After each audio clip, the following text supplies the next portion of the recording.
Hello everyone! Ayan, ito po ang aking menu for today. Nagbe-bake po ako ng fish. So, super laki yung fish. So, half lang po yung aking gagamitin o lulutuin para yung isang half ay meron po akong gagawing menu po dyan. Ayan, makikita nyo rin po at i-upload ko rin. So, ito na yung half na aking i-bake.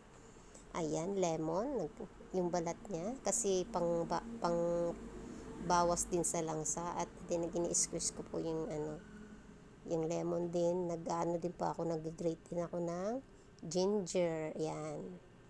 Malaking bagay yung mga yan. Then salt and pepper. Kasi yung balat ng lemon, masarap din siya. Aroma niya pagka kinain mo na yung yan, nag-iiba din siya. Yung langsa nagle-lesser.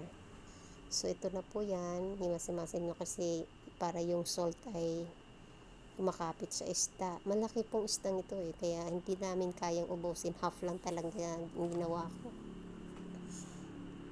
Ayan. So, ayan na po. Medyo nilagyan ko po siya ng oil para hindi naman siya medyo dry. Ayan, hinalis ko at nilalagyan ko ng chili oil. Ayan. Pinahiran ko ng chili oil. So, ayan na po ang aking plating na inner tea. Alam niyo naman ako, maarte ako sa plating. Mahilig talaga ako magpi-plating, kahit simple lang.